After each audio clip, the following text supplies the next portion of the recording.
Welcome to Snook Brain presenting Let's Learn Japanese, a course series for the self-study Japanese from basics and beginnings up to intermediate and hopefully advanced. And as normal, this is going to be a Let's Read Japanese. Current episode of today is going to be結婚できない男, episode 7. I didn't do a live stream yesterday, but the day before I did do 2 live streams. One was kind of an experiment going straight off Netflix. The other was just using a regular. Decided since there's no reason. So I'm making the video a little bigger so you'll be able to see the subtitles.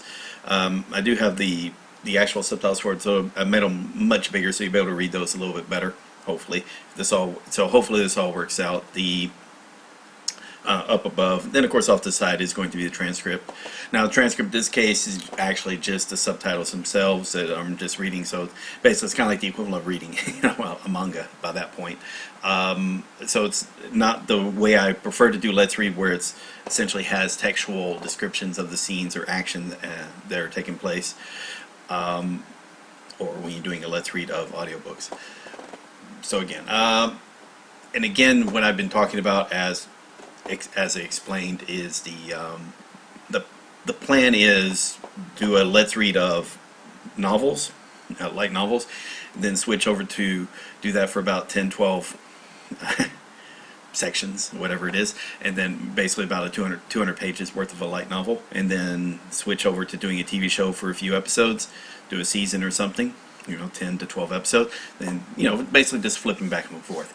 The main goal is 500 episodes. 500 hours, I'm saying, take that back, 500 hours of reading. Currently, no, personally I probably have many more hours than that than what I have, but at least on YouTube, so I've got I think right now the number is at 88. Probably actually is a little bit more than that, I mean, because there are 4 episodes that are missing that, and then there's like 4 or 5 episodes that are missing that I have done Let's Read that's on. So yeah, but we'll just do the video count there. So that's right now at 88. Hopefully today I'll get it to 90. So in a few days it'll be at 100. So I'll make that as a nice little milestone. And again, is this going on the idea? Hey, and if you saw Matt's video recently on Subsessor, it again plays into that. I am doing Subsessor. I'm using that for the memorization of vocabulary. Now I'm not doing sentence mining as he prefers. I was doing it, but I decided since I am for my own particular Patreon, actually not even the Patreon, just for anybody, because I think the quality of the books called the Tango series has been very good. I decided, okay, hey look, let me do an experiment. I'm just going to learn vocabulary from the Tango books, right? So kind of gets rid of the idea of needing to do sentence mining, and then keep doing these Let's Read. So basically do the reading immersion, listening immersion, in addition to what I do during the day, which again have some Japanese shows, watching Japanese shows and whatnot. Main goal, again, as I mentioned, for reading 500 hours, but I read to audio, which may or may not be a good thing. I'm just doing it, so basically a self-experiment on my part. On top of that, the goal there is 500 hours. So I have a goal of 10,000 vocabulary words, and including that is probably going to be like 2,000 to 3,000 kanji, but that's really just so that help with the learning of the vocabulary words. That's not really that important, but yeah, basically 10,000 vocabulary words, 500 hours of reading, like I'm doing here, reading to audio, and then also in there like 2,500 hours of watching Japanese shows. Now the watching Japanese shows, really it's kind of like, as long as I'm like having some type of active immersion in Japanese, it's really what needs to count.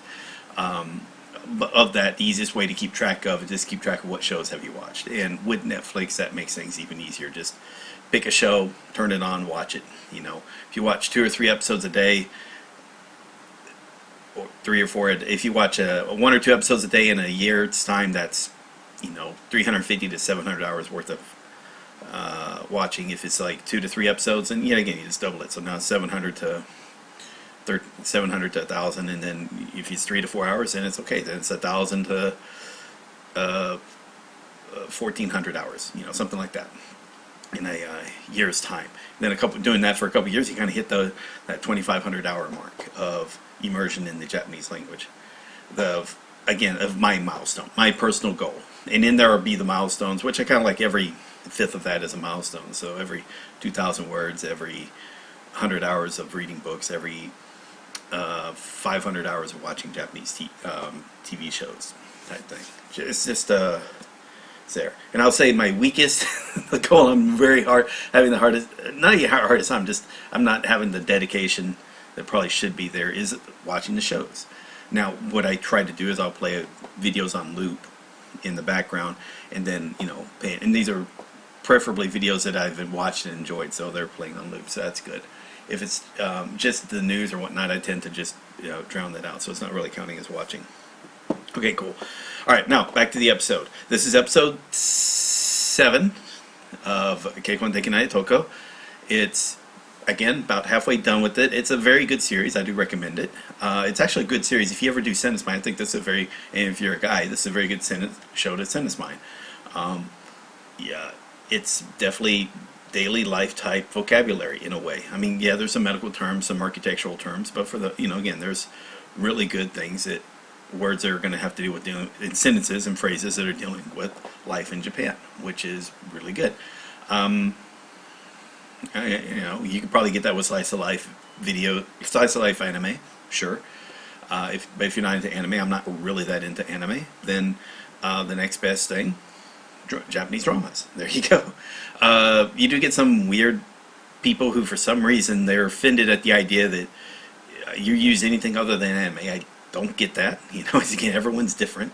You know, some people enjoy reading manga. Some people like reading light novels. Some people like reading visual novels. You know, hey, who cares? They're all reading. Yeah, I do understand. Like, reading manga is kind of like reading subtitles. I get that. So I would discourage someone to say, hey, if that's your only way you're reading, that's probably not a good way. You are limiting yourself. You do need to graduate into the light novels, if not, or books, or full-blown novels or whatnot. There is that. And also, don't forget, also, you know, it might help to get into reading the news. So, you know, take some time and read the news for 10, 20 minutes. Read a few articles, the most common articles for the day. So get onto NHK and just read the top news articles of the day. That's probably a good idea. Yeah, even if you don't have to read the audio, don't just read. And that one, just read and look up words you don't know, and you know, and just kind of keep up with the news. I think that would be a good thing to do as well. Okay, that's my little blog of the day. Let's get started. And I might do 2 of these today, most likely, and try to keep that up.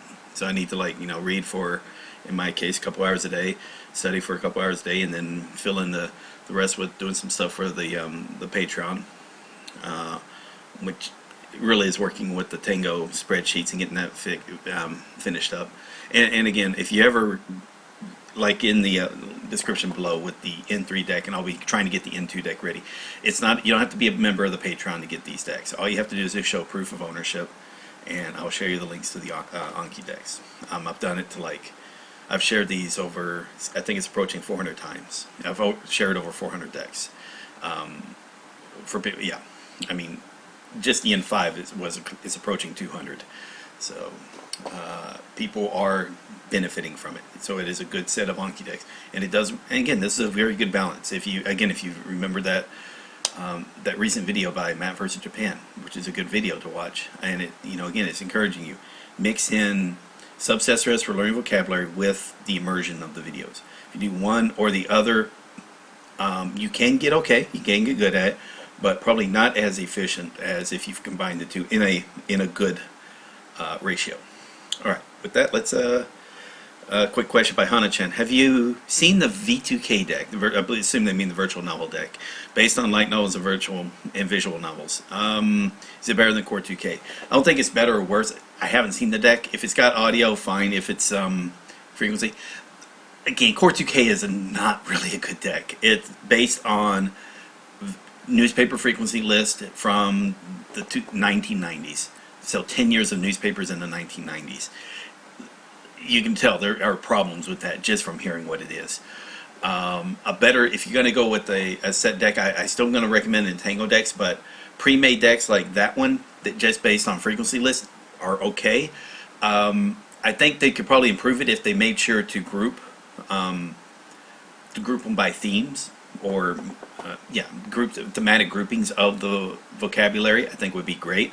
Now I've done that. I've helped somebody out. He's essentially a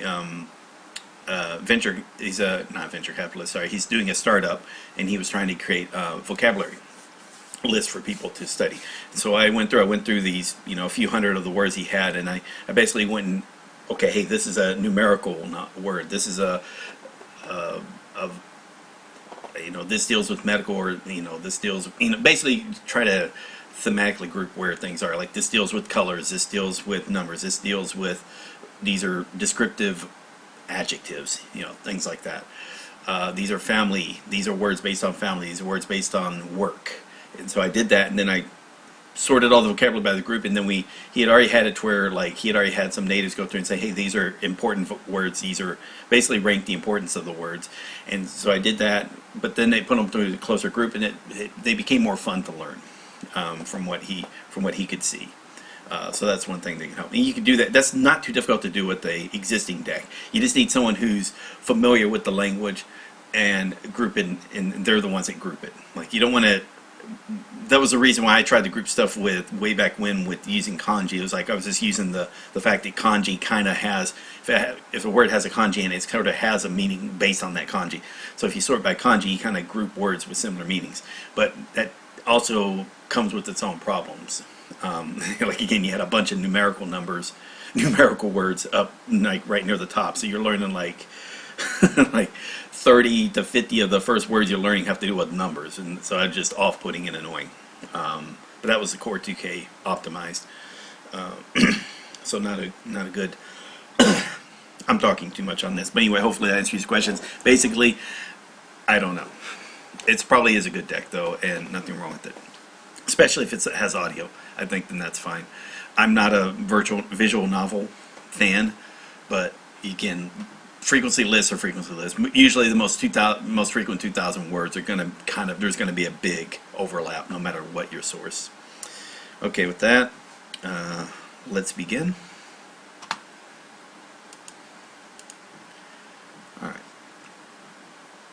Alright, you probably noticed that I made the video screen up above quite a bit bigger since I have the spacing here on the side. Okay.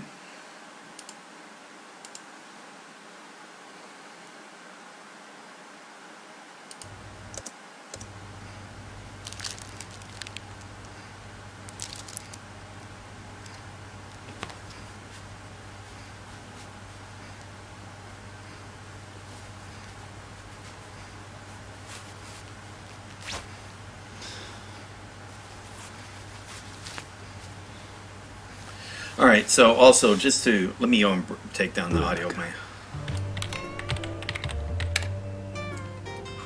Alright, so what normally happens in Japan when a person passes away, there's the actual funeral that happens where the cremation occurs. There's another one that occurs about 100 days after, kind of an actual farewell where the ashes are actually placed in the grave. And then there's a year, and then a 3-year, and I think there may even be a 5-year. Basically, it's kind of coming back and gathering family members to kind of, basically a good way of just getting people to say hello and slowly getting over the sadness of losing it. 珍しいですね。ネクタイなんか締めて。親父の三回忌なんだ。All right. Sankai. There we are. Sankai-gi.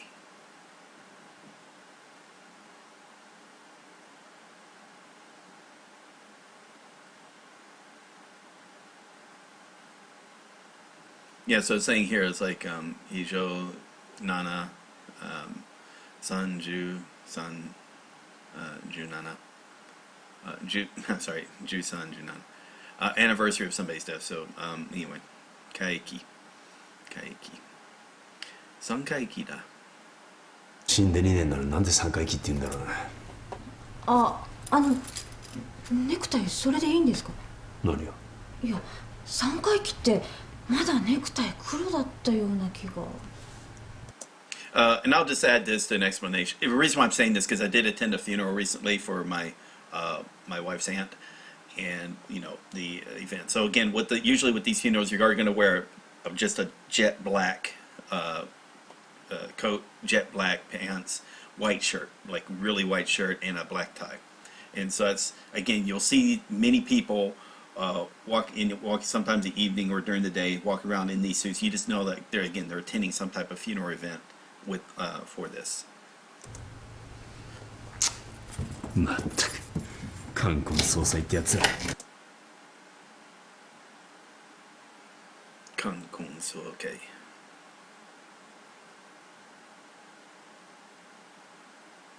冠婚葬祭。冠婚葬祭。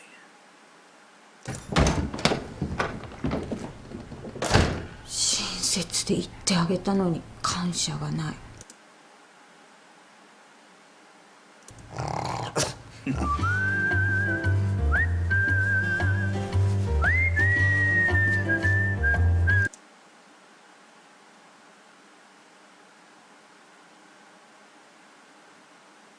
無なんでしょ。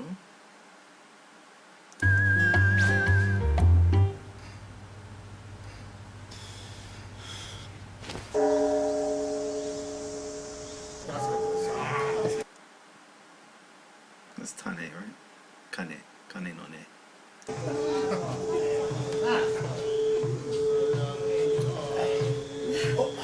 本日はありがとうございました。静香さんにもらおうかな。今日はお忙しいところ。しかしなんだな郁代さん。あとは新助さんの結婚だけだな。桑野家を継ぐのは長男のあんただけなんだよ。死んだ親父さんもあの世であんたのことだけを心配してると思うよ。まあ吉川さんとこの娘さんどうなの？去年旦那が死んで独身なんだろ？That's 旦那。旦那が死んで。急に旦那が死んで。ふみちゃんの旦那さんだったらピンピンしてますよ。しかし新助さんよ、相手が再婚じゃ嫌だなんて言ってる立場じゃないの分かってんだろ？分かってますよ。大丈夫大丈夫、結婚なんて縁だから思わぬとこからひょっといい人が現れたりするものよ。そううまくいくといいんですけどね。大丈夫大丈夫。いっそのことさ、ゆくよおばちゃん、新助さんと同居したら？ごめんですよ、こんな陰気臭い人と。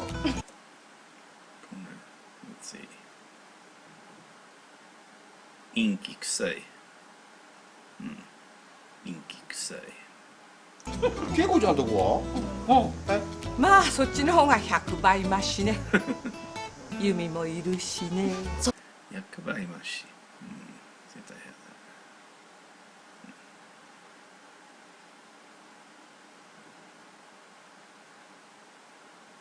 嫌だ。そうよ、私もそうしたらって言ってるのね、パパ。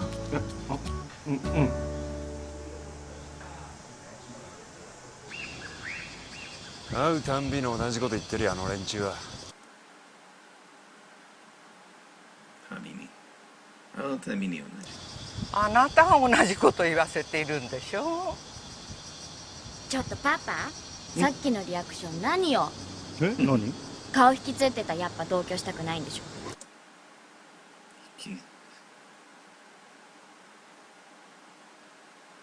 引きつく。引きつっ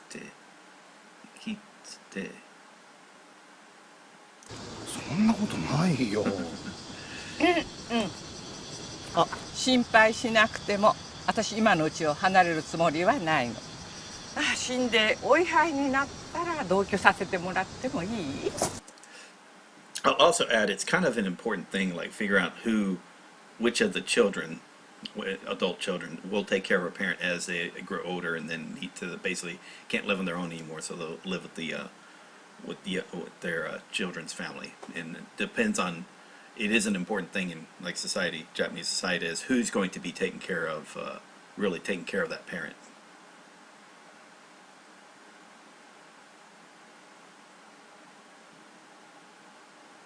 Ihai.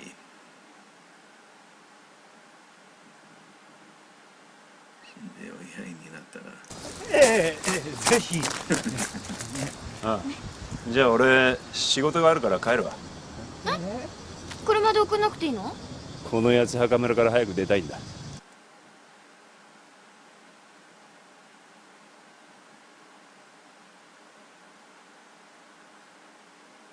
この初八幡村それじゃお位牌になってもあの子と同居はごめんだわ。はい。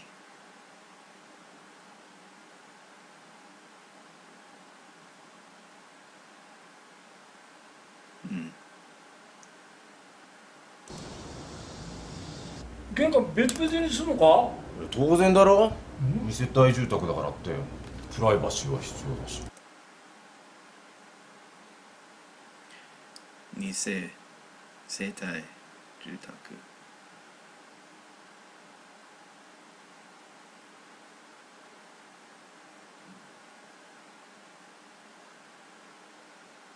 生態。なんで一つ屋根の下に生活するのに出入り口が2つもいるんだよ。中で行き来するドアを作ることはできますから。いいじゃない。この子たちが一緒に住もうって言ってくれてるだけでも。仕事に戻ってもこれかよ。今は高齢化社会なんだし、二世帯住宅の需要って増えるんじゃないかな。二世帯、right? 二世帯住宅の需要って住宅の需要って増えるんじゃない？中にリングでも作ってやるか。喧嘩できるよ。リビングじゃなくてリング。でもああいうの見てると結婚して親と同居するのってちょっとパスしたい気になりますよね。まあ俺の親は同居するつもりはないみたいですけど。なんか忘れてないか？結婚したらお前の親だけじゃないんだぞ。相手の親もいるんだぞ。あ、そっか。結婚なんかしたら親や親戚との付き合いが単純計算で倍に増えるんだ。単純性、simple calculation、単純計算で増えるんだ。自分の親だけど面倒なのに。私はお姑さんの前でいい嫁を演じるのも楽しそうって思っちゃうな。お母様なんつってね。姑を毒殺しそうな嫁だな。姑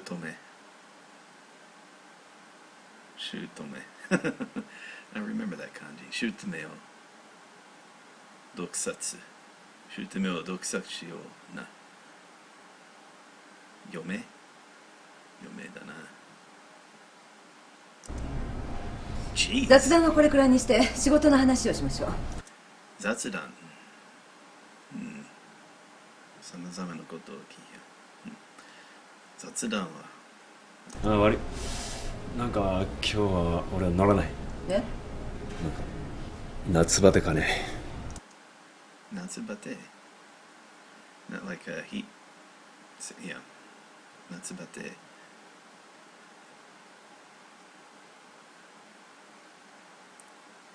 なんか夏バテかね。夏バテですか。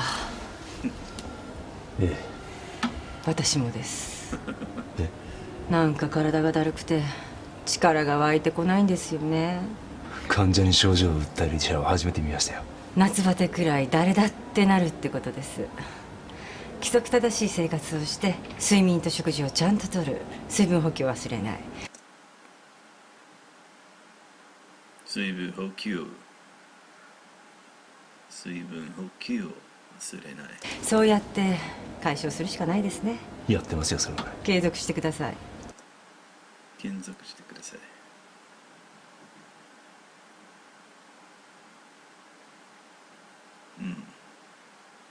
継続してください。医者は無力か。いちいち憎まれ口叩かないと診察受けられないんですか？夏バテでも起こるエネルギーはあるんですか？次の患者さんのためにエネルギーを温存したいんで、この辺で。温存。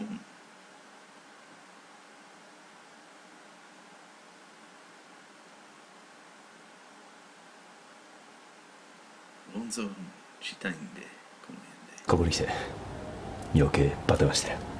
余計バテしました。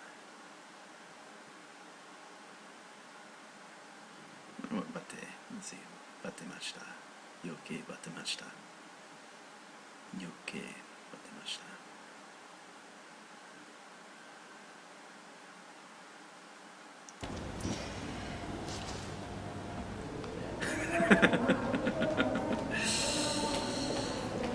ちょっと暑くないですか？すみません、寒いとおっしゃる方がいて。君、はい。寒いから温度を上げてくれと申し上げたはずです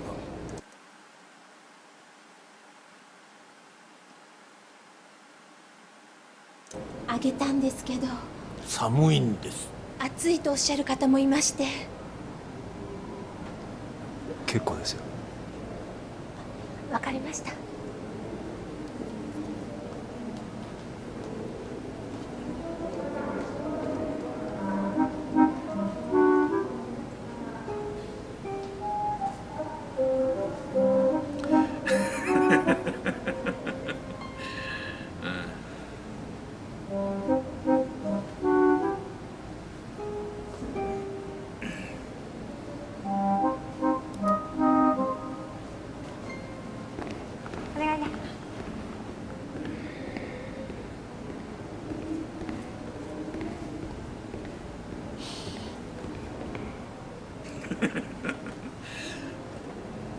何してんのこんなとこで。お前に話があってきた。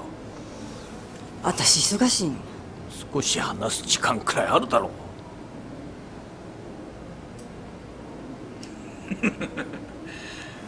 う。ないの。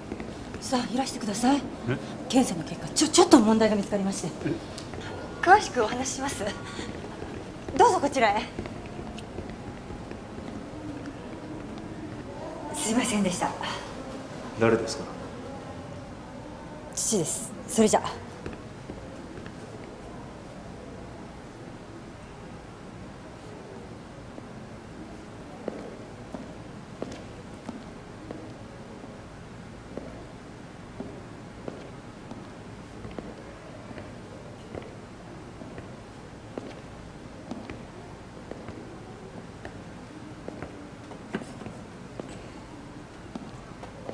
お大事に。どうも。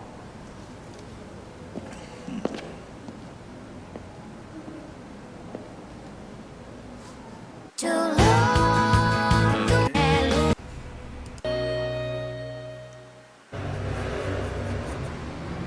朝の客結局 A さんが降りたんだよな。ええ。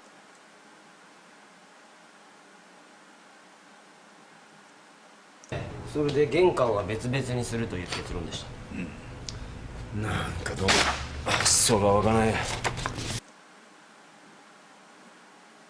そうか。なるほどね。発想。そうだ。湧かない。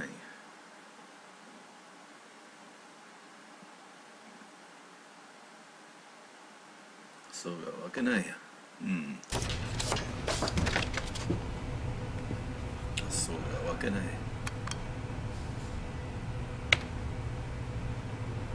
あ、金田更新してる。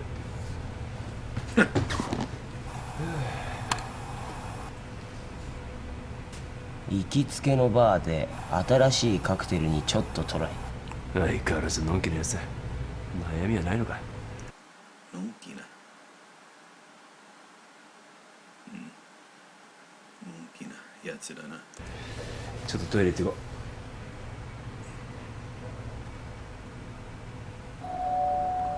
う。金田さんのサイト？うん、今見てる。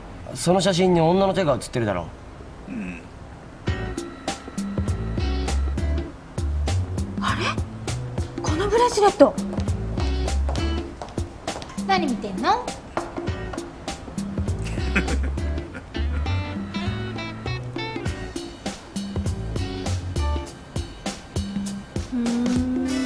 一回会っただけだって。種田はどうでもいいの。私に内緒で抜け駆けするのがどうかと思うわけ。まあまあその件はもういいじゃん。自分がみちるに言ったくせに。ちょっと聞いてもらってもいいですか？この人結婚したら相手の親と同居するのは嫌だって言うんですよ。え、結婚するの？しないけど。いや結婚もしないのにそんな文句言われてもね。結婚するしないじゃないの、考え方の問題。なんだかショックで。私も彼氏にお前の親と同居するのは嫌だなんて言われたらなえるな。言われたらなえるな。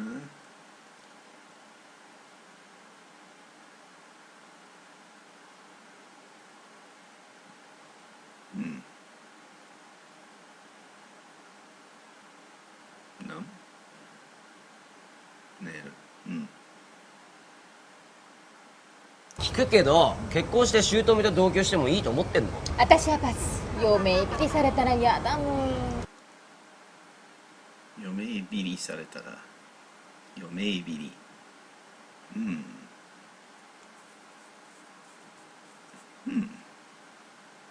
嫁いびりされたら嫌だもん。相手によるな。結婚相手がちゃんとした人ならその人のお母さんだってちゃんとした人のはずでしょ。同居してうまくいかないはずないと思う。いいこと言う。そんなの理想論だろ。いいの、まだ先のことなんだから理想論言ってて。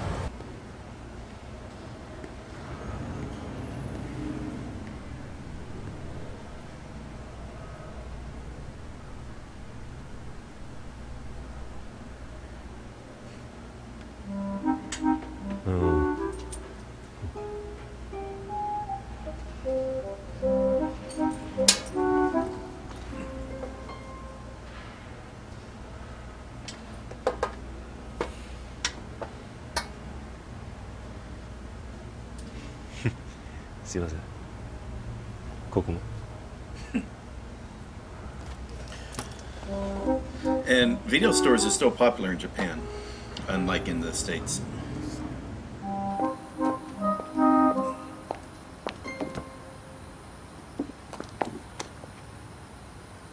Although you're seeing, like I'm seeing more closed down, but they're still around.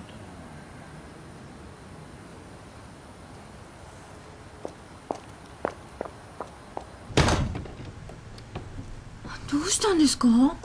ごめん、何も聞かないで今夜止めて。いいですけど。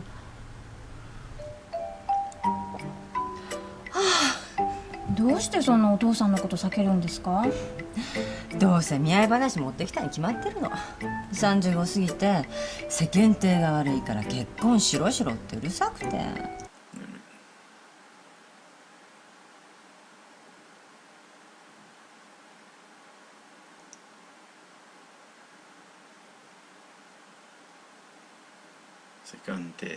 世間体が。お見合いくらいすればいいんじゃないですか？私は1回くらいお見合いしてみたいな。父が持ってきた話でよかった試しがないの。真面目だけが取り柄で今一つ面白みに欠ける人ばっかり。取り柄で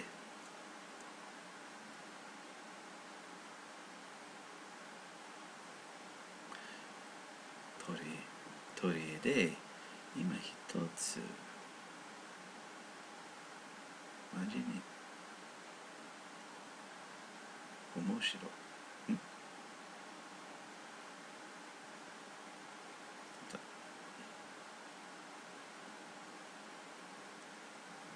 しかも奥さんには専業主婦になってほしいと思ってる人とか。結構古いタイプなんだ。親戚の誰それちゃんは子供も2人産んだ。医者なんかやってるよりその方がよっぽど親孝行だって。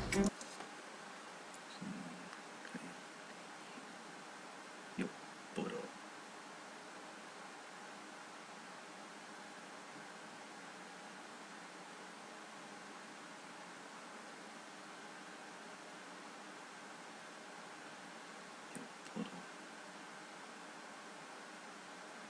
親孝行。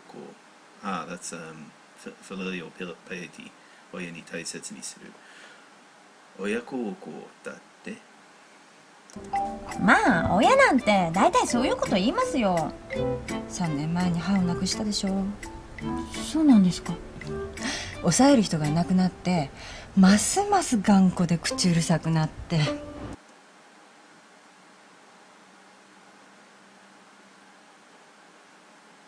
頑固。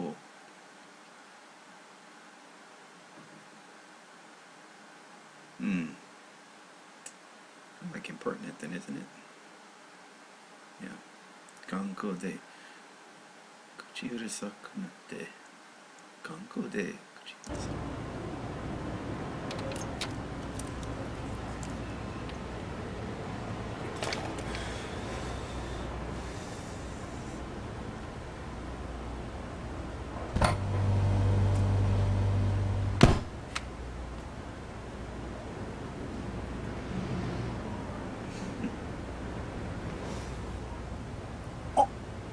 So you definitely tell convenience stores have a 確 lot か of. 病院で。いやいや、あなただ。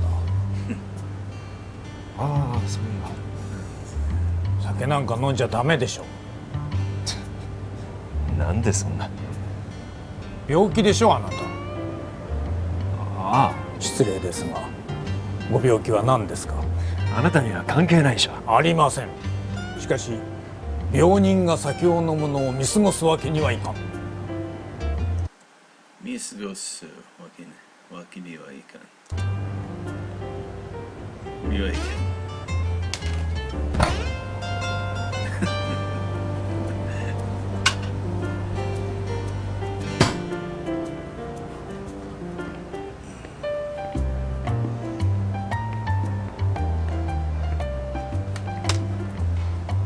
スプーンいりますか？いりますよ。これとまだお持ちですか？ありますよ。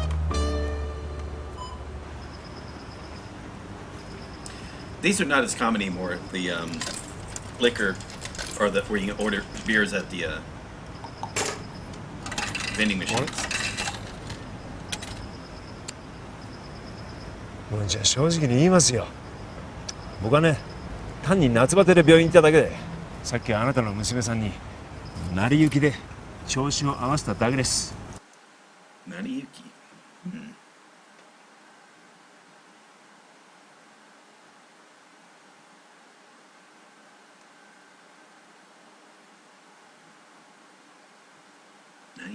成り行きで調子を合わせただけです。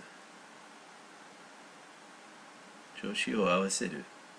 成り行きで調子を合わせただけです。夏美とはどういう関係ですか？何の関係もありません。関係ないのにどうしてあんな嘘に付き合う必要が？ただの知り合いです。それじゃ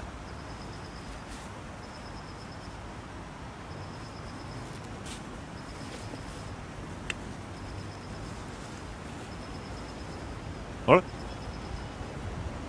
まだ何か？あなたにお願いがある。え？話を聞いてもらえませんか？急ぎますんで。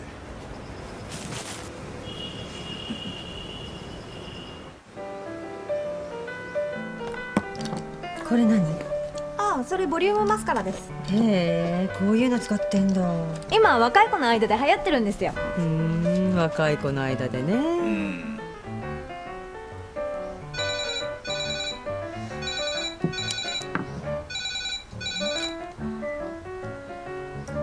はい。どうも。おはようございます。何か？今日会えますか？え？私とですか？まあ。何のために？会うのに理由が必要ですか？え？会いたいんです。どうしても。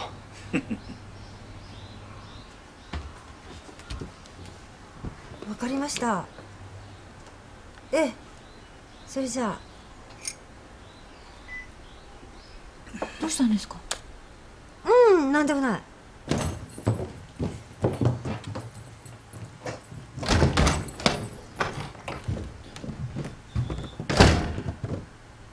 まあ、おはようございます。おはようございます。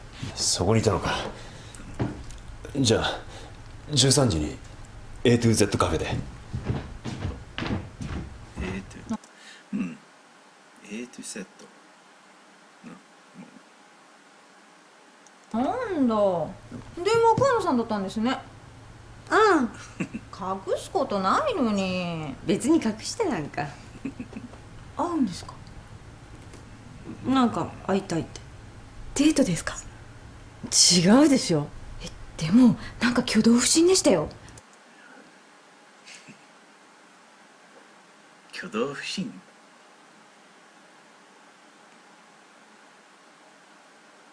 Say that again.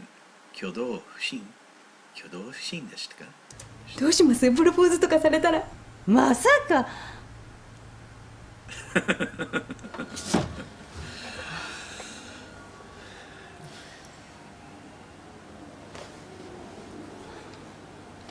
レントゲン。That's the. 先生、レントゲンできたみたいなんで持ってきましょうか。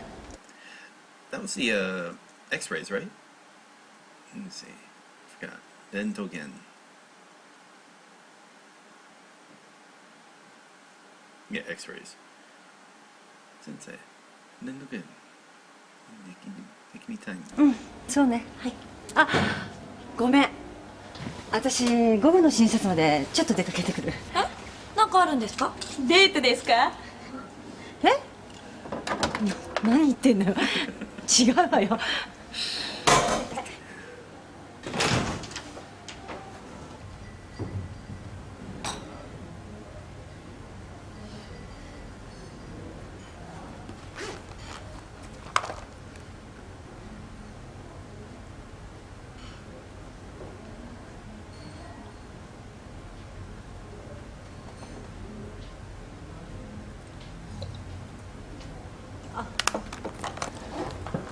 どうも。こんにちは。こんにちは。なんか注文します？アイスロイヤルミルクティー一つ。かしこまりました。あ、そうだ。昨日はすみませんでした。変なことに巻き込んじゃって。いえ。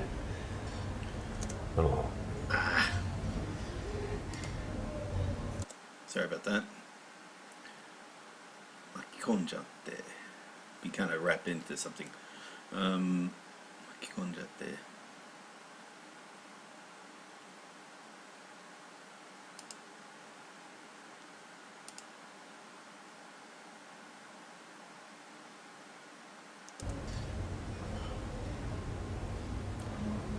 どうしてお父さんを避けるんですか？どうせ見合い話持ってきたに決まってるんです。いや、ぐらいいいじゃないですか。年も年だし、話があるだけマシですよ。あなたに言われたくないんですけど。一人娘なんだし、早くお父さんに孫の顔でも見せてあげるのが親孝行ってもんです。あとね。親孝行言ってもんです。親孝行言って。Let's see if it says that. 親孝行ってもんです。相手が再婚でも文句言える立場じゃないんですよ。相手が再婚でも文句言える立場じゃないんです。そんな話するために呼び出したんですか？亡くなったお母さんなんてさぞかし心配してるだろうな。母が亡くなったことあなたに話しましたっけ？俺が話したんだ。お前がお父さんの話を聞こうとしないからこの人に頼んで呼び出してもらったんだ。なんであなたたちが結託してるんですか？結託。互いの心の通じて。Heart to heart? Oh, conspiracy. Okay. Conspire what? 結託。結託してるんですか？結託なんかしてませんよ。結託なんかしていません。I like that. なんかしてませんよ。なんか。この人があんまりしつこいもんだから。しつこいもんだ。しつこい。しつこい。しつこい。あの人があんまりしつこいもんだ。仕方なしに協力したんです。そんな言い方したら身も蓋もない。だって身も蓋もない。その言い方したら身も蓋もない。身も蓋もない。そうじゃないですか。仕方なしという割には今夏美に私の言いたいことを全部代弁してくれたじゃないですか。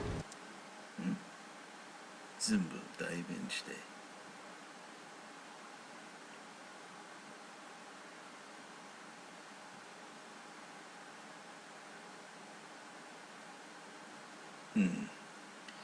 言いたいことを全部代弁してくれたじゃん。普段自分がそう言われてるもんですから。こんな手の込んだことしなくても。手の込んだ手の込んだことしなくても。結婚の話しに来たんでしょ。まあそうだ。結構です。親不孝ですいません。親孝行親不孝。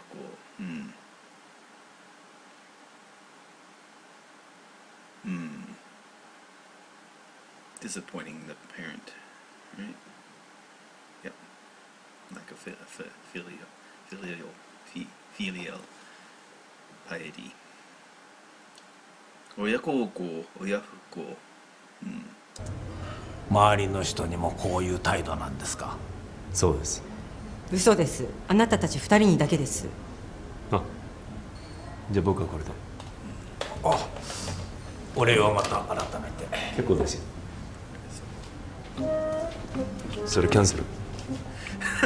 余計なことだけはするんだから。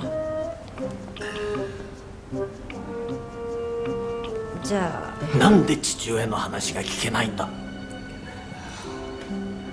じゃあ聞くからさっさと話してよ。それが父親の話を聞く態度か。今度の見合いの人どういう人？どうせお父さんの好きな公務員でしょ。ワンパターンなんだから。ワンパターンなんだか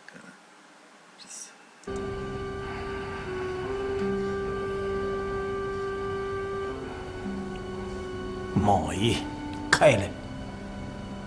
そう？それじゃ。や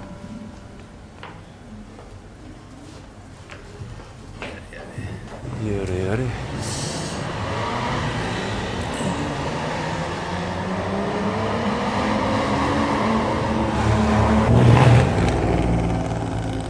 金田？ちょっと待って。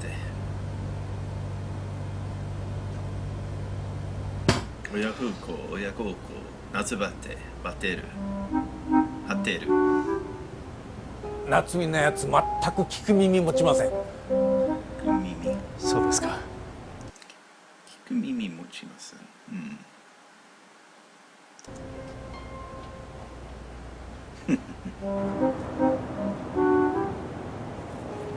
まだ何か？まだ何か？ホテルが向こうなんです。じゃあ僕こっちなんで。せめてあなたが聞いてくれませんか。私が夏美に何を話そうとしたのか。どうして僕に？どうして僕に？じゃないですか、聞くくらい。しょうがない。しょうがない。ただし夏美には私から直接言いたいんです。あなたから中途半端に情報が漏れないようにしてください。中途半端に情報が濡れないようにしてください。ご心配なく。僕とあの人の間にコミュニケーションはありませんから。Actually, I like this. This word pops up a lot. 中途半端。中途半端。中途半端に。絶対に？はい。3番。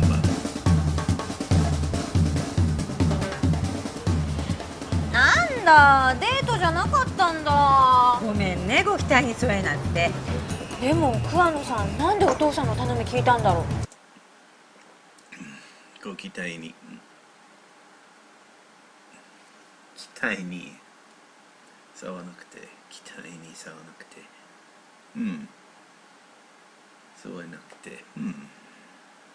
ごめん、ご期待に添えなくて。偏屈な割に小心者だから自分より推しが強い人がいると負けちゃうんだよ。偏屈。ああ、OK。That's偏屈な。偏屈な割に。孤身者。うん。偏屈な割に孤身者だから、自分より推しが強い人がいると、負けちゃうんだ。I like that.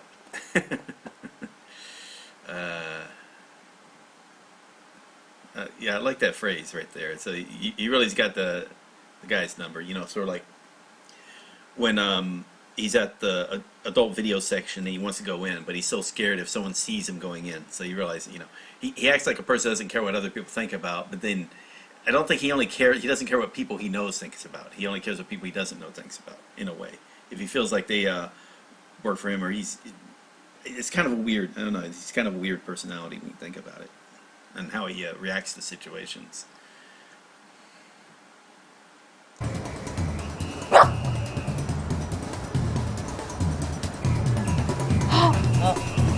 一人ビアガーデン。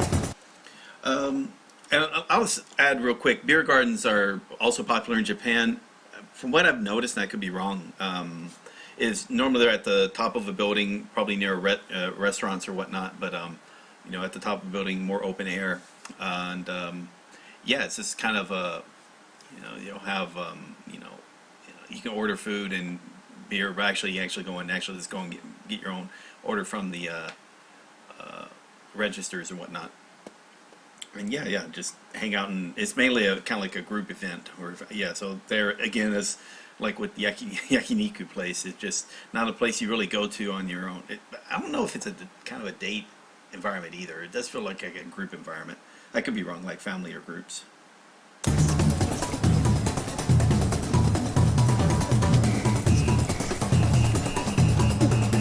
I don't remember the samba dancers though. So.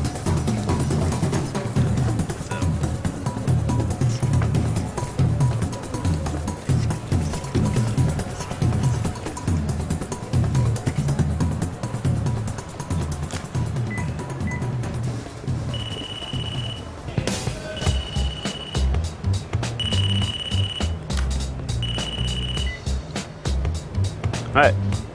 あ、こっち来ませんか？え？左。い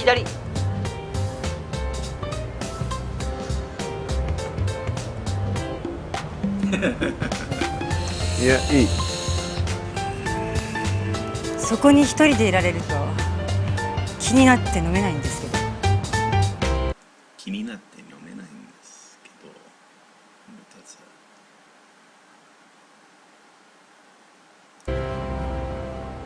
まったくとんだ災難だったよ。まったくとんだ災難。災難だったよ。喧嘩に巻き込まれて。誰かのせいで余計喧嘩がこじれた気もします。あの父にしてこの娘ありか。で結局夏美さんのお父さんは何を話しに来たんですか？だからお見合いの話。違うな。え？聞いたんですか父から？まあな。聞いたなら話してあげればいいじゃないですか。話すんなら直接話したいそうだ。なんで夏美さんのお父さんに義理立てするんですか？義理立てするんですか？義理立て。なんで父さんに義理立てするんですか？単に私と喧嘩してる人の味方したいんでしょ？ああ。しかし驚いたな。まさかあのお父さんにあんな秘密があるなんて。もったいつけないで教えてくださいよ。もったいつけない。ついたつ。もったいつけないんで教えてください。秘密だ。なんでですか？いいのよもう。結婚したらこんな揉め事が毎日続くのか。誰もあなたと結婚なんかしません。一般論だ。いや、一般的にこういうことはめったにないと思いますけども。めったにない、めったにない、めったにない。そう、めったにないと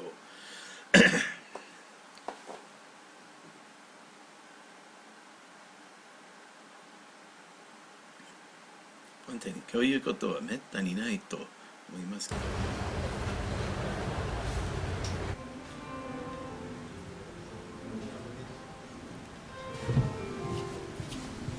お待たせ。まあ今日服のセンスいいね。そうかしら。あなたも素敵。いらっしゃいませ。あ、どうも。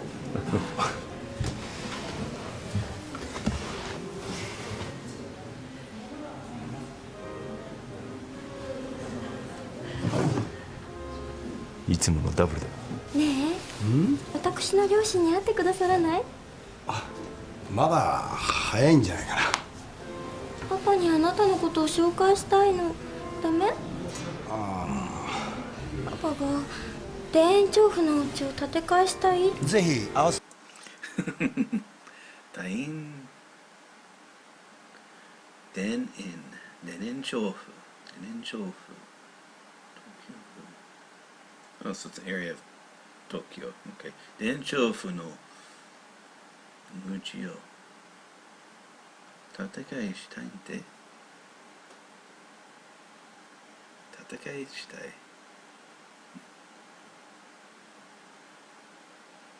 建て替えしたいんで。来てほしいな。本当？嬉しい。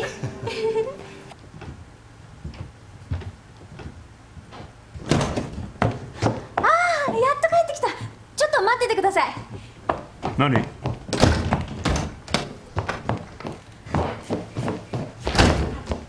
帰りに買ってきたんです。一人じゃ食べきれないんで。なんで俺に？深い意味はないです。ただお裾分け。お裾分け。お裾分け。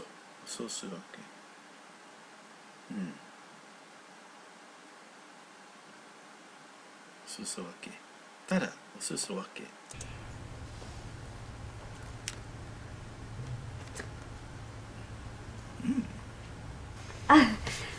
その代わり夏美さんのお父さんの話って何なのか教えてください。ダメだ。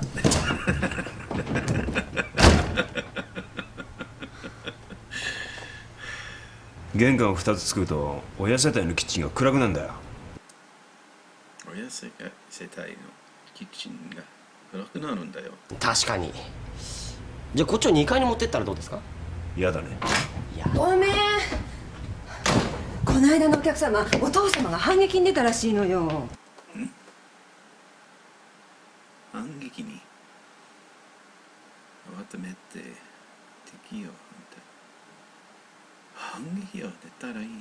じゃあやっぱり玄関一つにしろとか。そうなのよ。何しろ財布の紐を握ってんのはお父様だから。財布の紐を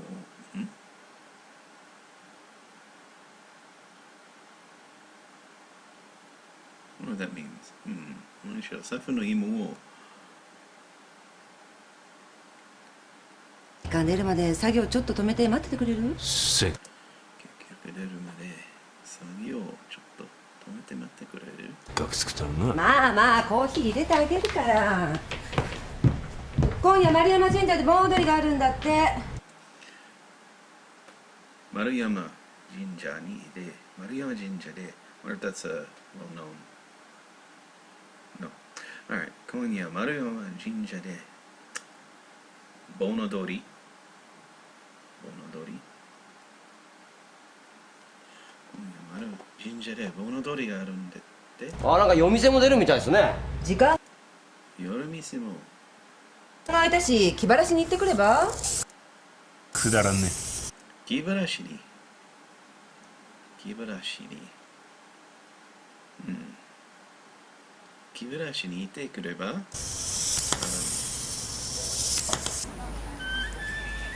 っぱり桑野さん教えてくれませんでした。いいよもう男気にならないんですか？父が今までの態度改めるとか言うなら聞かないでもないけど。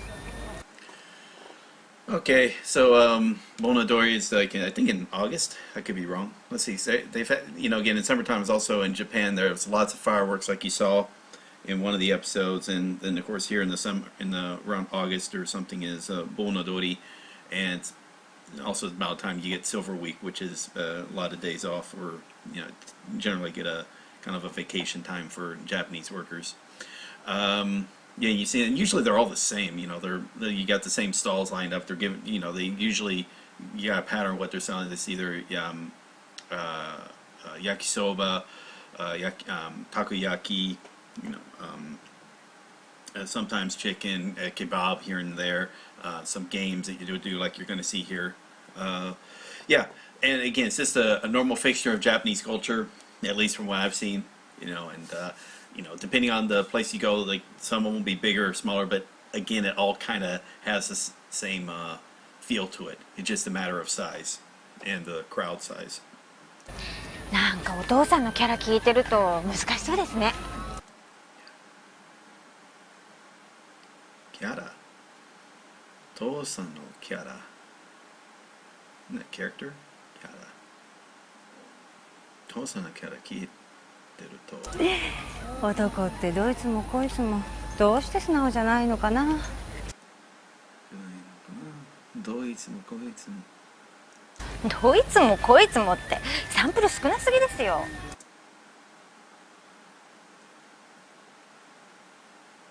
どいつもこいつも。そうだけど。あ、サンプルその1。あ、一人で金魚すくいやってる。すくって買うのかな、金魚。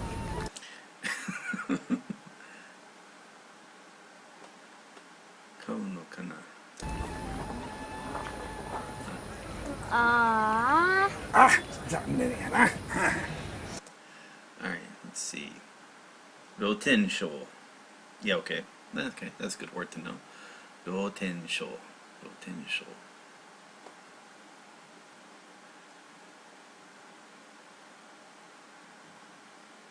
Roten. That's nice. Roten.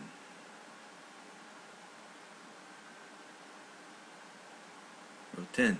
Rotensho. Okay, that's a good word to know. それじゃダメなんだよな。おじさんもう一回。はいよ。まずは上下を確認する。上下を。紙は貼ってある方を上にする。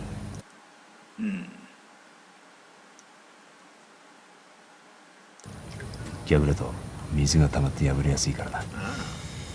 そしてまず慣れさせて。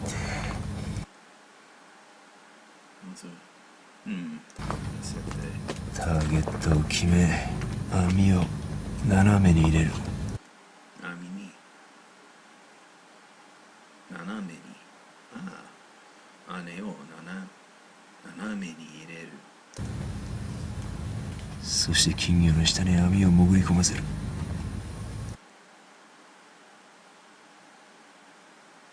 潜り込む。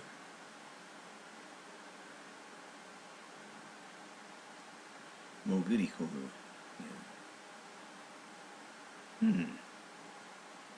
潜り込む。潜り込ませる。ここで大切なのは下手に動かさないことだ。問題はここからだ。金魚と一緒にすくう水の調節。金魚の重みで網が破れないよう金魚を端に乗せる。金魚端。That's the end of something. 真ん中からおっと端に乗せる。やったおじさんありがとう。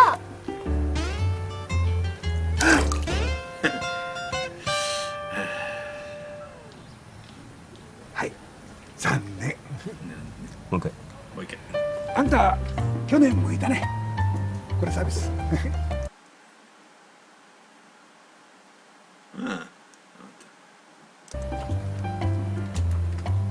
頑張って。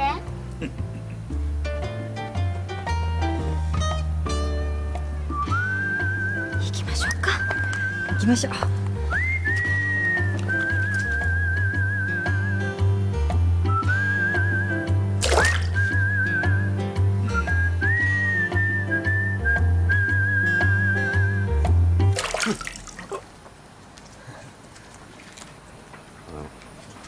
もなかない。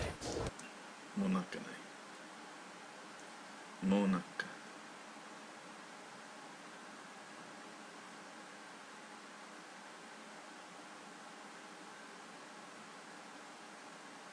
もなかない。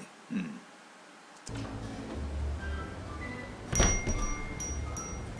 らっしゃいませ。何名様です？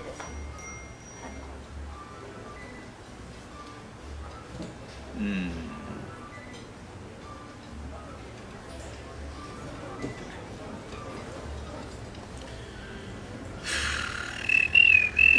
So yeah, sits at a six seat table.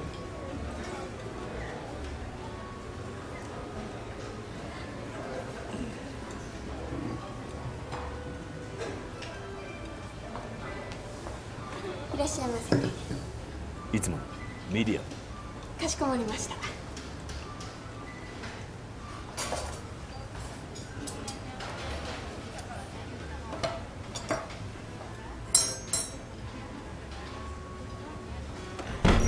いらっしゃいませ。6人なんですけど。こちらとあちらの離れた席になってしまうんですけど。離れちゃうと。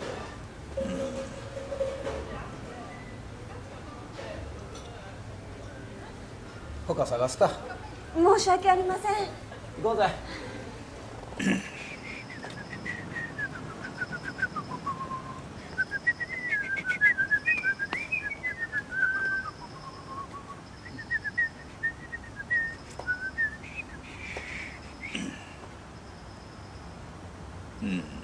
どうも。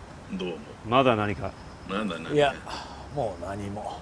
ただこれを夏美に持ってきたんですがね。ご当地のうなぎサブレ。ご当地に。うなぎサブレ。Why is that sound familiar? うなぎ and サブレ。うなぎ。Oh, okay, that's right. Oh yeah, actually that is good. Okay. うなぎサブレ。よかったらあなたに。ね、いただく理由はありませんから。わざわざ持ってきたんです。わざわざ持ってきたんです。わざわざ持ってきたんです。じゃあちょっと待っててもらえますか。ああ。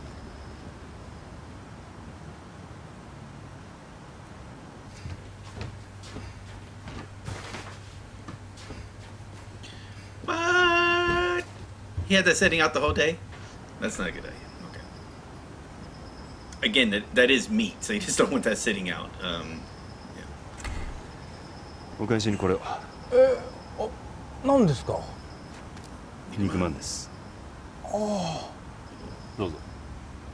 ああ。こんなには食べられません。じゃあ僕は一つもらいますよ。それじゃあ、いただきます。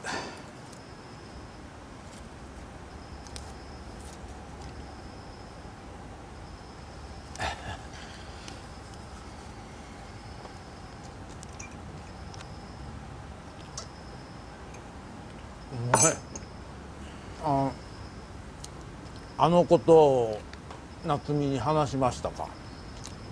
話してませんよ。なんで。話すなって言ったでしょ。話すなって言ったって話すでしょ普通。何言ってんだろうな、もうこの人は。わかりました。じゃあ話しますよ。話さなくていい。わけわかんない。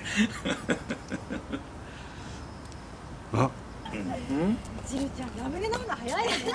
早いですか。ちょっと自慢なんですよね。ラムネ。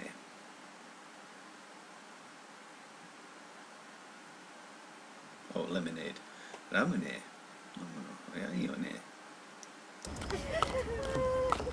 いや、私これいいんですか本当に。あ、桑野さん。あ、取れたんですね。かわいい。金魚もう一匹取ってあげてください。え？一匹じゃかわいそうでしょ。この子もパートナー欲しいと思いますよ。一匹取る苦労はあなたは知らないんだよ。この子のために。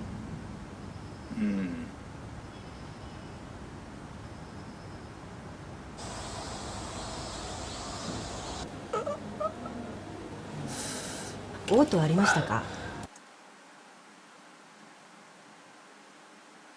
嘔吐ありました。ええ。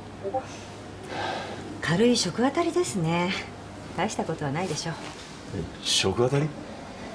何食べたんですか？ああ、昨日夜店で変なもの食べたんでしょ。夜店で変な。食べませんよ。ゆうべはね、ステーキを。あ、何ですか？お隣からもらった肉まん食べました。あれ冷蔵庫入れてなかったな。ダメですよ、この季節は冷蔵庫入れないと。まあお薬出しておきますから。どうもありがとう。あ、何ですか？あなたのお父さんも食べましたよ。え？多分向こうも今頃。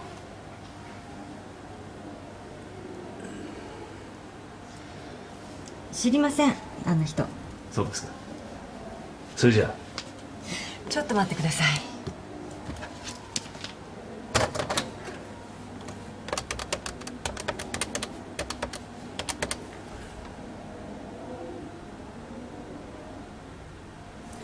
携帯出ない。まあ具合悪かったら自分で病院に行くでしょ。そうですね。あと3つ残ってたな。全部一人で食べちゃったんじゃないかな。え？それじゃあの人どこですか？ホテルの名前確か聞いた気がしますね。思い出してください。だって確かあの人知らないって言ってませんでした？いいから。エドワードホテルだ。エドワードホテルですね。エイドリアンホテル。いや違う、これロッキーだ。ロッキーのこういうのビクトリア、確か王朝系の名前だった。Sorry. Let's see. 王朝系。王朝系の名前。ビクトリア。王朝系の名前だったね。ルノワール、これ喫茶店だ。Oh, Norman. Norman. どうだろう。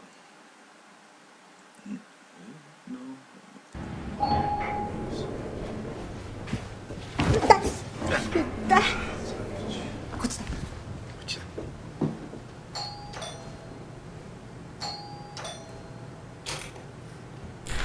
はい。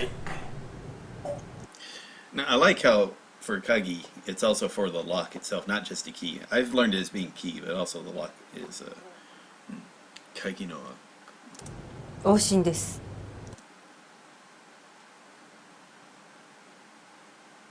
美味しいんです。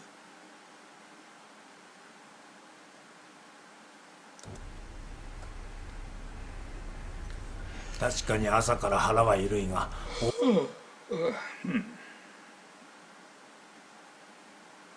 往診を頼むほどでもない。朝から腹がぬるいがゆるいが美味しい。もっと飲むほどでもない。いいから横になって。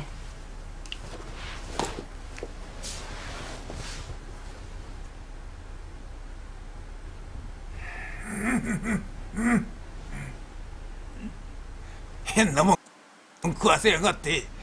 全部食えとは言ってませんよ。やっぱり食あたりね。しばらくはお腹に優しいものを食べてください。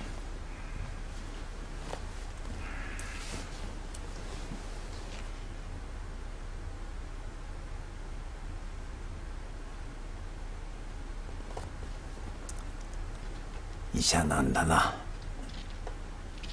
当たり前です。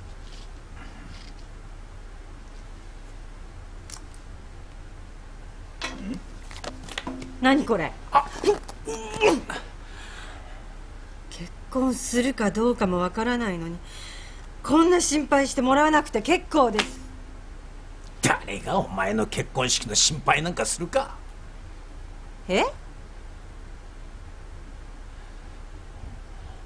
俺の結婚式だ。お父さんの？山歩きの会で知り合った人でな。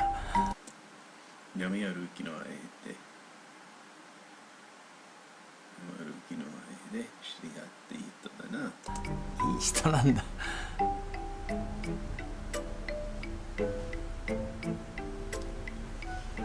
ならそう言えばいいのに。きちんと話をして認めてほしいと思ったんだ。それをお前ちゃんと話そうとしないから。ちゃんと聞こうとしないからだろ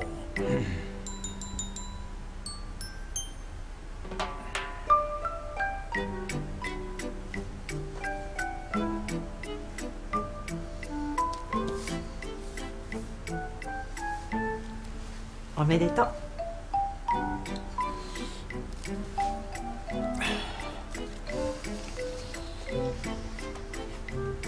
私も式出ていいんでしょ。バカ、当たり前じゃないか。お前も出られるように式を20日にした。え？なんで20日が私の非番だって知ってるの？非番？なんで私の非番だって知って。この間病院に行った時聞いた。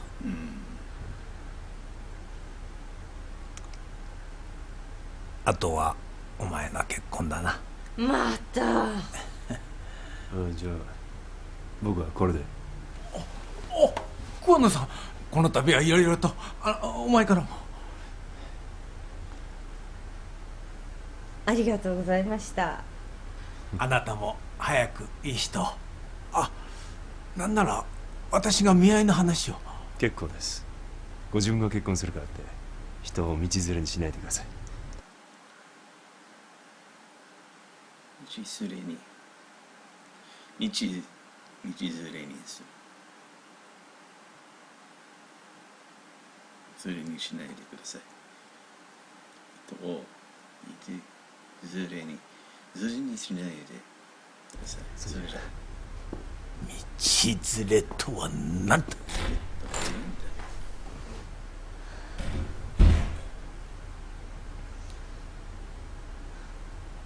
ご両親のお住まいを息子さん。追加。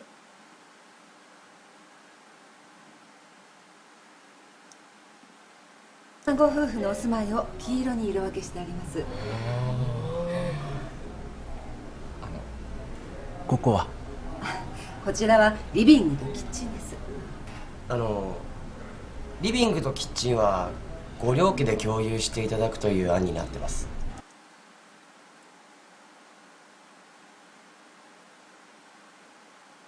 共有。Oh, come back here.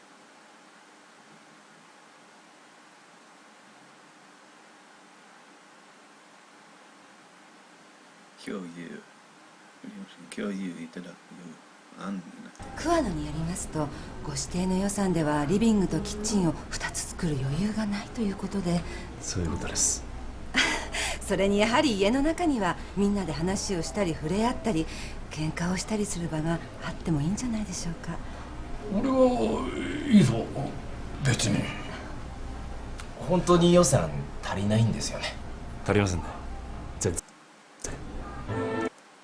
予算足りないんですよね。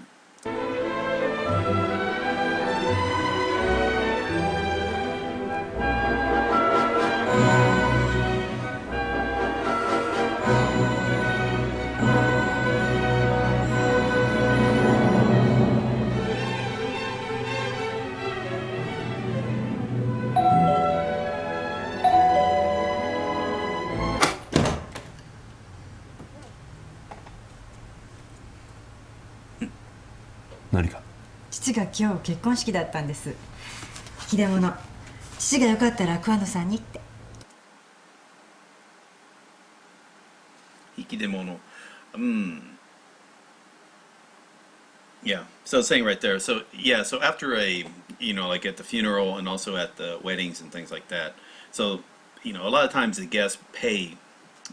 So like at a funeral, you'll probably pay like maybe 5,000 yen or $50, and for like a wedding could be anywhere $100, $200. Like the guests, yeah, I get it. The guests are actually paying for the wedding, in part, and then it's that's why being invited sometimes you want to turn down because you can be attending it could be a lot of money. But the idea is, in the event of something happens, then the friends will be doing the same for you. But yeah, at the end, what's supposed to happen is they'll have a lot of these bags, and inside are just little bitty gifts that for the guests as they leave and depart. Then yes, basically a going away gift as a thank you and whatnot. So you don't actually, again, the 5,000 yen is not, or whatever is being paid, is not about just money going to the family and that's it. I mean, again, the idea is like also there's this very expensive event that's happening, and again, this helps kind of like as a group helping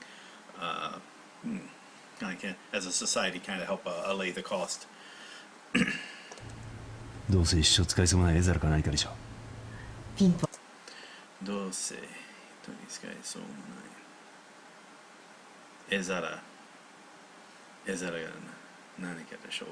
ピンポン。まあいいじゃないですか。気持ちの問題だから。しかしわからないな。なんで2回も結婚したいのか。すごくいい人でしたよ。結婚したくなる気持ちわかります。まああの年なら相手の親との付き合いもないしね。それがね、向こうのお母さん元気なんです。87歳でピンピンしてて、この人がまた頑固な性格なの。頑固な性格なの。つまりあなたと結婚する男は自動的にあの頑固親父と87歳の頑固ばあさんと付き合う羽目になるということですか。羽目になる。付き合う羽目になるということです。そうなりますね。ますます縁遠くなりそうですね。余計なそうです。ますます縁遠く。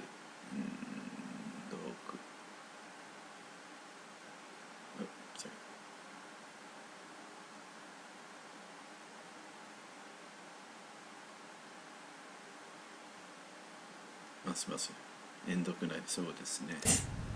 余計なせいです。失礼しなさい。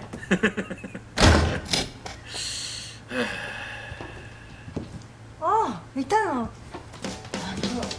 私話聞いてて思ったんですけど、夏美さんのお父さんってどっか桑野さんと似てません？微妙に違う。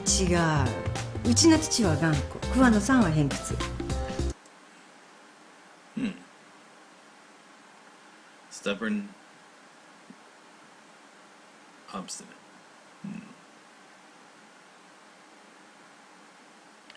素直でなくねじけている。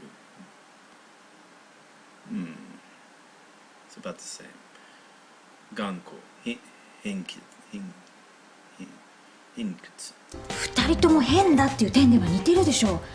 縁があるんですよ、そういう人と。私待つは普通の人と縁ができることを。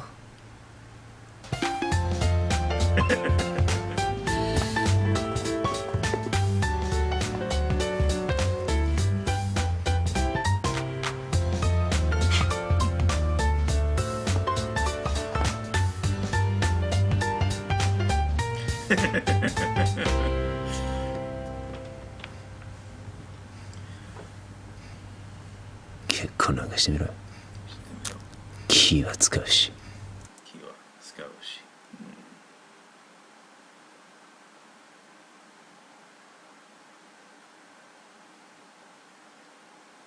使うし。水は汚されるし、酸素も半分だ。やっぱり一人の方がいいよな。Okay, cool. So that's episode 7, and so I might be doing episode 8 today. Maybe, I don't know. It depends on, because I do have a couple of plans today. Yeah, again, this is a really good. If you ever if you do subsets or S, if you ever do studying that way, this is a good episode, I think, to look into studying, like especially if you're doing the Morphman system that Navy Dave and whatnot are starting to utilize, in that you can get some of these are really good sets of words and phrases that are again do apply to social life in Japan, and again that'll help if you are reading some other if you are seeing some other things that are taking place in modern Japanese society. Yeah. So again, it's different than if you're watching like anime. This like Full Metal Alchemist, which is taking on alternate Earth, Attack on Titan, which is like an alternate Earth in basically a German-based society of the 1900s. So it's interesting. Let's see, Hana-chan. Wish I could focus for as long as you can. 2 hours of studying dramas without a break. Now, again, this isn't studying dramas. This is actually reading. So it's a little bit different experience. If it were studying, maybe it would feel a little different because I feel like I'm getting stuff wrong. I need to know what something in meaning and whatnot. This is just a slightly different experience. I don't consider this part studying, even though it is a oh God, what was the word I was thinking of before? It was not engaged reading, active reading. I guess active reading would be a good way of looking at it. So the idea is like, again, because I'm, I was saying studious, but I think active just sounds a little bit better. Just making sure that I'm just going one extra step, and that I'm not only active reading and listening, is that I'm also looking up stuff I don't know. So there is reading or watching where if you don't know something, you just let it pass and just keep going. And so that's just active reading and watching. So I think maybe engaged is a better one. Where I don't know. I'm sure there's a better word for it. Studious isn't a really good term, but just like just because it's too wordy or it's too many syllables for things. But yeah. So there are levels of it. So the lowest level again is if it's just playing in the background, or you just I doubt reading the back. Like if you just walk around, for that you kind of have to be walking around town in Japan or around in Japan because you see Japanese everywhere. And you can tend to your eyes just kind of glaze over everything, or maybe if it's just text on the screen, again, like if you got a lot of news, you can just kind of like glaze over until you like stop, pay attention. Then you're like, okay, yeah, that's what it is. Same with listening. You got stuff playing in the background. But I do like it. So the next step is again active watching and reading. Let's see, Hana-chan might watch more dramas. Might watch dramas more. I could recognize a lot of words, but I usually use anime, so this was vaguely familiar, but I missed a lot. Yeah, and again, it's just a different experience. Like I said, our levels are going to be different. I'm sure someone definitely above my level is like, God, man, he's pausing way too much, looking up these very simple words. If you ever knew the 4chan crowd, because they'll be the type where if I look up a word, and let's say, what was the word that I looked up that was like omoshiroi. So I looked up omoshiroi, hovered over it because my mind kind of blanked on the word real quick, and then so what 4chan crowd would kind of like do, they'll like maybe screenshot that one part and they'll say Nook Marine's a fucking moron because he doesn't know this one word, and then in fact again they'll do that, like again they're looking for failures, moments of failures, not among a sea of successes. Which is again, that's the type of crowd. There are people of that mentality. Now, some of them do it as a trolling. Just again, they're just making fun of taking the piss out of someone. Others, though, I think they feel like they probably take it a little too seriously. Like they feel like they have to make people think that this person is like at this very low ability, and they take pleasure in that without producing anything of positive on their own. Whatnot. So they'll complain. They'll basically find many things to complain about and very little things about the success of people, which is weird. But again, some people have that kind of a toxic mentality. and it's not just relegated to 4chan. I mean, you'll see people in the Japanese learning community. Again, it can be a toxic type of community. They're looking at ways where essentially they always are starting the ranking structures. Like if you're beneath them, then you're a lazy guy who doesn't know anything. If you're above them, then you're just a no-lifer who just locked in their room just studying all the time. So yeah, it's just kind of things to look at, things to avoid. But yeah, do fun stuff like this. Don't give a crap about what people are saying. Like, you know, they'll tell you everything you need, and they're always giving you something different to do as opposed to what you are doing. If it's what you're doing is working, stick with it. If what you enjoy watching is anime, then stick with watching anime. If what you enjoy watching is foreign movies that are translated into Japanese, then go with that. If what you would enjoy is light novels, go with that. Visual novels, go with that. Go with what works for you, that gets you into enjoying Japanese every day. And again, I'm having fun with this because I don't consider it studying because it's fun. Again, you hear it playing through. If you watch me, or I tell you what, let me turn my volume up on the microphone. Sorry, I was talking a little bit here, and there we go. Turn up to about 80. And again, it's just, again, I'm just having fun, watching this show, this episode, and catching some of the little stuff that, I missed during just watching normally. Hence the, let's see, again, I keep forgetting, like, I know I had a word. It's not studious, but it's like structured. There we go. Structured reading. Structured watching. Well, actually, yeah, this is structured reading. It's very hard to do it if it's just audio, and that'll be really difficult to look up stuff you don't know. You kind of like have to have someone who's native sitting by you, hey, what did he mean by that? And yeah, that's not everyone has that option.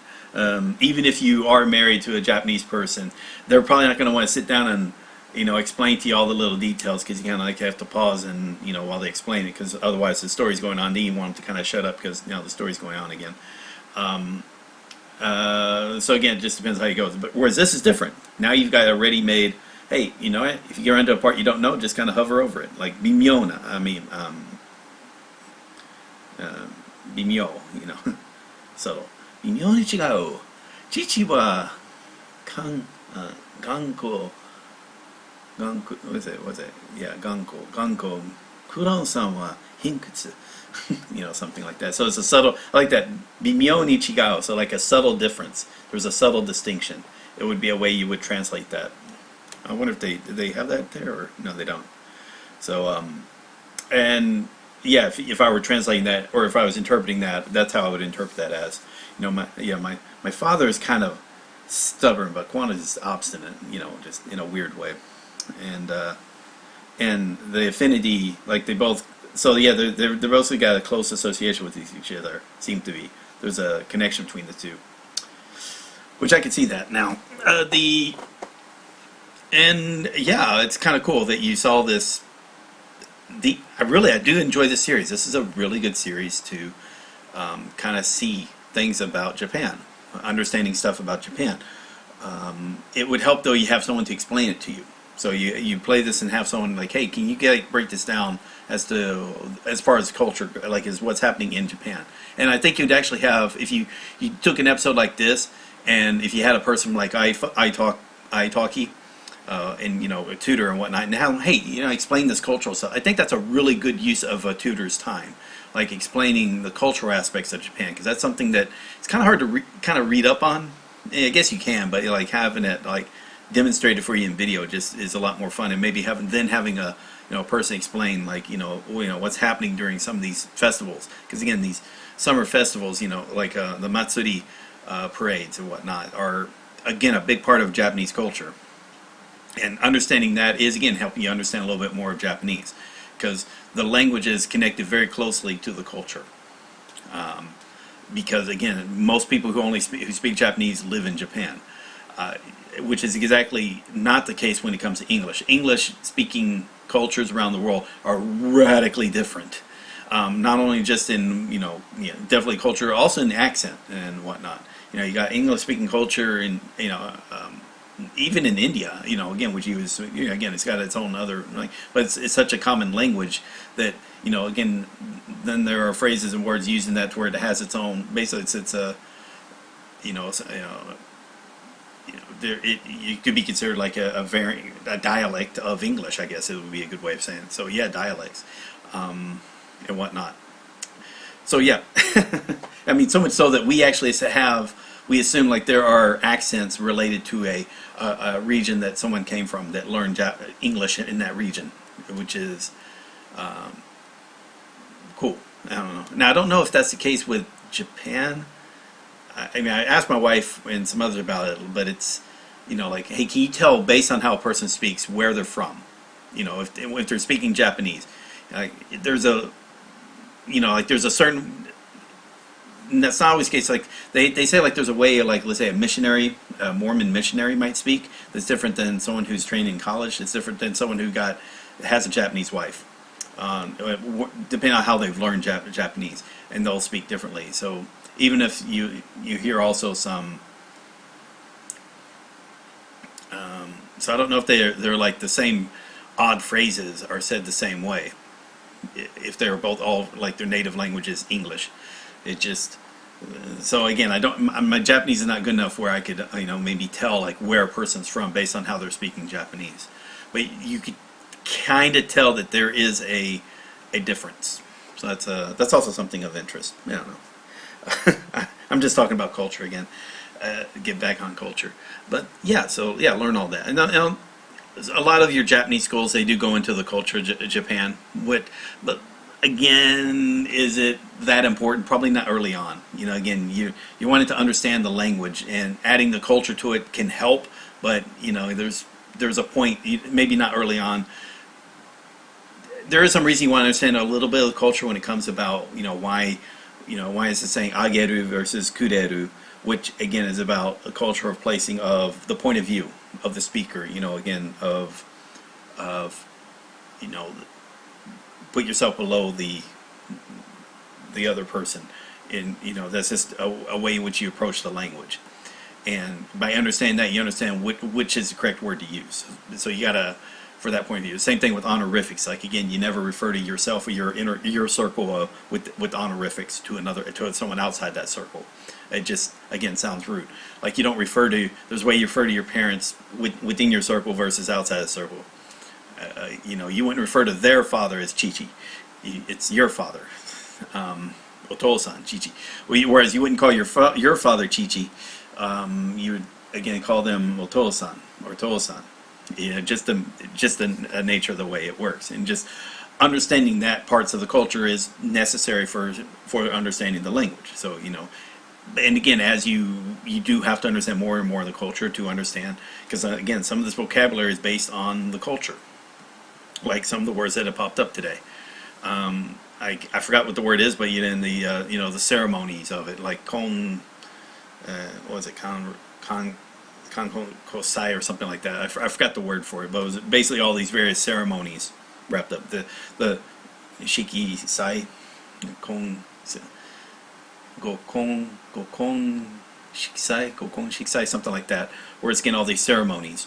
That are, and understanding these ceremonies, there are some words that are related to it, and just understanding that will help as well. And it's more fun if you saw it because it's related to shows that you watched. And yeah, this is again, it's been a very enjoyable show because of the nature of the way it's where it's like, hey, this guy acts weird. This guy doesn't act what a normal Japanese adult acts like. And they point that out because by pointing it out, you as a viewer, if you've never been to Japan, get kind of like a nice short little schooling on the subject matter. And there you go. Yeah, so if you're going to study a drama, this is a good drama, but just watching it is fun. Just watch it for fun. There's some other dramas in the same way, I think, help out. Like I watched the TV show Tiger and Dragon, which I thought was really good on exploring, not necessarily Yakuza, but the pretty much the, what was that called? The Rakugo Society, which again is a part of Japanese culture. Rakugo. There's probably some other dramas you can watch that relate, like you saw Around 40, which is kind of good watching about middle-aged ladies approaching middle age, and the subjects that go into that. Then you got plenty of high school dramas, so or baseball. So there you go. It's just a little bit.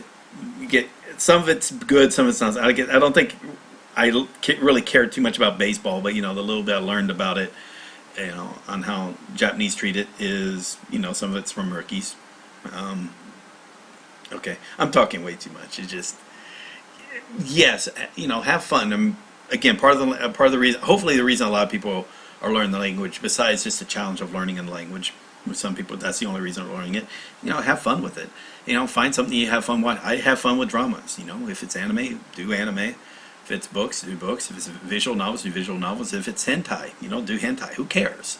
All right, you got your own reasons, and who are we to judge? All right. If you want to do it because you want to come to Japan and live here, hey. But again, for the learning process, that's very difficult. Like moving here for the purpose of moving here to learn is difficult. Learning prior to moving probably is a better way of approaching it. Then you get more out of when you are here. And even with studying, it's like, again, it's very unlikely you'll learn too much by going out to bars talking to people. You do. It is fun to do, but there's more efficient ways of doing it. Because again, it's hard to tell people to pause and take notes. They're probably not going to want to do that, or it's not their job to be your teacher, type thing. They are there to have fun. So again, try not to expect that of them, and whatnot. They're probably not going to correct your mistakes, because if they understand what you're saying, even if what you said is not normal Japanese, they're probably not going to correct you. Okay, they'll shake their head yes and tell you how great your Japanese is. Because again, it's not their job. If you want that, you should hire a tutor. That's how it's got to be. But up until that point, like I said, hence try to get a lot more of the input. And the input is helped by learning vocabulary, definitely helps. Learning some grammar helps, or grammatical concepts in whatever way it is. But again, also in consuming Japanese. And consuming Japanese we're talking hundreds of hours. 500, and again, the number I'm throwing out there, through no relation to reality, but it's probably a good target anyway. 500 hours of reading, 2,500 hours of watching stuff in Japanese, along with trying to obtain that 10,000 vocabulary words. All right, and if you do the Tango decks, which hopefully the N2 and N1 will be done by the time a lot of people get up to that level, then that's your good path to getting to 10,000 vocabulary words. The path to getting to 500 hours of reading, it's Amazon.com for books and Audible.com if you want to do the audio like I'm doing. There's also, again, reading subtitles is reading. So read subtitles, or manga, go for that. I mean, that's reading. You might want to, again, expand beyond that, to books and whatnot. But yeah, if your first 100 hours is reading subtitles, I think that's a good 100 hours. I think that's 100 hours well spent. I think it'll be fine. And you'll definitely want to go beyond that, because again, there's more to, definitely for Japanese reading, there's more to it than just what you would see in subtitles. So make that part of it. And the thing that makes it fun, I think, is audiobooks. So again, read the audiobooks. And if you do that for a few hundred hours, I think you'll be fine. And you have fun. Cool. All right, I've talked way too much, but again, it was a fun episode. It was nice to talk to you, because again, probably because recently, again, as I mentioned, I've never gone to a wedding, but I have gone to a funeral or two in Japan, and through different levels. I've never gone to the cremation portion. That part I haven't attended, but but again, the ceremony where you're actually going to, bidding them farewell before they're shipped off to the crematorium. I've attended those. Very emotional. The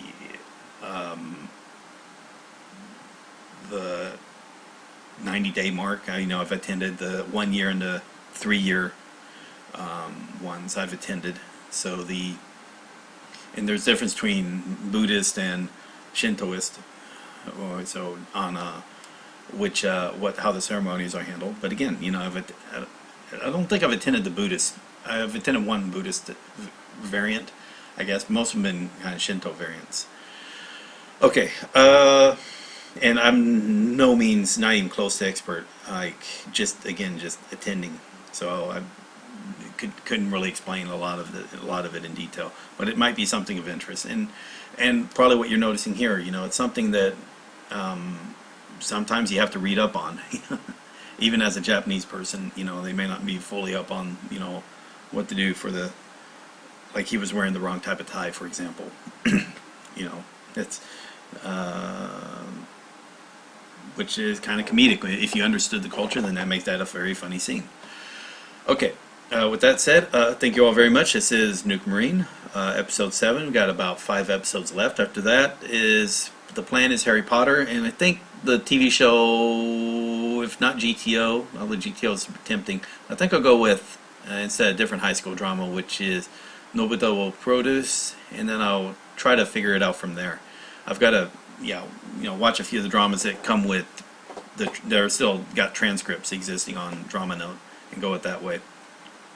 So it matches up with the books. If I start doing more of the books, then I might just start doing TV shows like this, where I just worry about the subtitles, which is, again, fun reading and also helps with the listening. Cool. All right, thank you all very much. And if I'm not back later today, hopefully tomorrow. All right, thank you all. Thank you. Let's see it. Thanks for watching. And Hana-chan, thank you for your comments throughout the broadcast. Thanks for watching.